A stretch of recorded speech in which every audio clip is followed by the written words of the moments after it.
va passer le micro à Bruno Bourrec, côté département de la Gironde. Donc Bruno, toi aussi, tu as vu évoluer le métier d'acheteur public. Si tu pouvais nous en dire un petit mot sur voilà, les éléments saillants que tu as pu voir évoluer dans ton quotidien d'acheteur public en termes de méthodologie et d'appréhension de l'achat. Oui, bonjour à tous. Alors effectivement, depuis 2006, où on fait du développement durable au département, ce que j'ai pu noter qui avait énormément évolué, c'est que déjà les acheteurs, d'un point de vue juridique, il fallait être hyper calé parce que le code changeait régulièrement, il y avait des réglementations qui s'appliquaient, des labels qui arrivaient de tous les côtés. Donc ça implique que l'acheteur ait un grand niveau d'adaptabilité qui autrefois n'était pas forcément nécessaire puisqu'on n'achetait qu'une d'une façon. Aujourd'hui, on achète de plusieurs façons. Donc il faut une parfaite maîtrise du code de la commande publique pour permettre d'apporter des solutions, notamment. Deuxièmement, ce qui a beaucoup évolué, c'est en termes de technique, de technique et de créativité.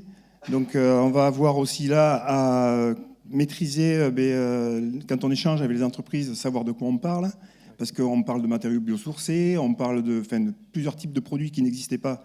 Et donc ça implique d'avoir de la créativité aussi pour aller chercher différentes solutions à apporter aux partenaires donc, en interne, et avoir aussi un grand pouvoir de lobbyiste pour donc promouvoir cette créativité et passer des marchés innovants notamment.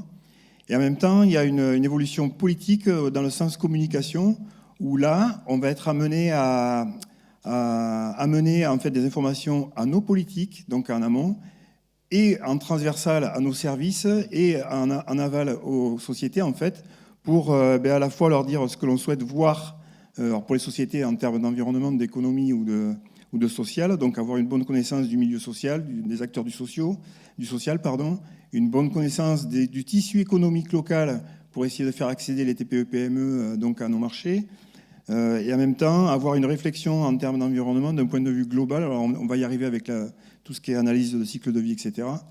Mais en même temps donc communiquer parce qu'on ne peut pas arriver à faire ce genre de pratique si nos élus ne sont pas sensibilisés. Donc au-delà, il faut déjà avoir un sponsor au niveau donc politique, et s'appuyer sur les politiques publiques qui sont émises par donc, nos élus pour faire passer les messages auprès des entreprises, mais tout en gardant comme objectif que finalement, un acheteur il doit avoir comme objectif d'utiliser en fait l'achat public pour être efficace pour les deniers publics, donc bien dépenser les deniers publics et en ayant comme réflexion qu'il y ait un meilleur usage en termes de coûts et d'utilisation. Voilà. Donc c'est les principales nouvelles compétences de l'acheteur finalement. Ouais. Et comme ça a été souligné par Flora aussi en introduction, finalement, aujourd'hui, pour être en conformité juridique et réglementaire, les dossiers de consultation doivent prendre en compte les enjeux environnementaux et sociaux. Donc ça fait partie de ces nouveautés que tu soulignais. Il s'agit aussi tout simplement parfois de se mettre en conformité juridique et réglementaire par rapport à ce que l'on achète. Et de nombreuses actions fortes que vous avez menées au département, ça a été la structuration du sourcing. Si tu pouvais nous en dire un mot, justement, ce rapprochement avec les entreprises d'un secteur pour ouvrir plus largement la concurrence et encourager cette réponse à la commande publique. Alors, ce que l'on a mis en pratique lorsqu'on a voté notre politique achat, lorsque les élus ont voté la politique achat, c'est de publier systématiquement nos intentions d'achat. Donc déjà, dire ce qu'on a acheté à N+1, N+2, N+3, et de permettre aux entreprises de le découvrir en temps réel et de leur répondre en temps réel. Alors on a fait un exercice là cette année avec un portail sur Facebook, en fait, où les entreprises pouvaient réagir à nos publications. Et ça nous permet aussi de voir après, derrière, quelles sont les entreprises qui sont susceptibles de répondre à nos marchés et donc de communiquer au travers notamment de journées ou de rencontres avec les fédérations du bâtiment ou des travaux publics ou d'autres fédérations d'ailleurs, pour réaliser un sourcing de terrain, là, pour le coup. Voilà. Ouais.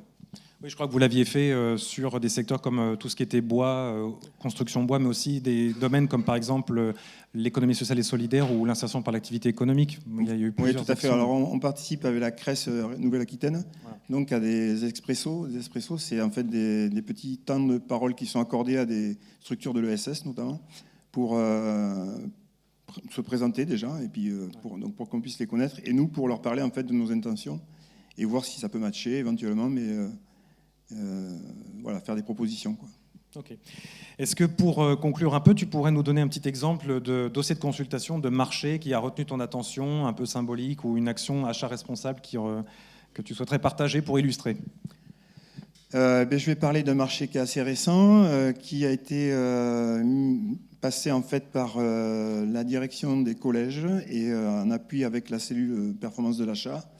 C'est la mise à disposition dans tous les collèges de sachets protection périodique, de distributeurs protection périodique, entièrement recyclables et entièrement recyclables donc, et qui sont à disposition gratuitement dans tous les collèges. Voilà, ça c'est un marché qui a fait l'objet d'un sourcing déjà sur des produits biosourcés et on est le premier en fait, département à pouvoir mettre ça en place dans tous les collèges. D'accord. Et là, on est à la croisée de tout un tas d'enjeux sociétaux. Il y a la question de la santé environnementale qui a été travaillée avec des partenaires présents ici, des partenaires de 3AR, sur des fournitures particulières sur lesquelles la réglementation a tardé ou l'information a tardé à être donnée aux acheteurs professionnels et particuliers, mais aussi les questions environnementales, comme tu le disais, et aussi des questions plus sociales en termes d'équité. Avec une participation aussi des collégiens. Ouais. Merci beaucoup, Bruno.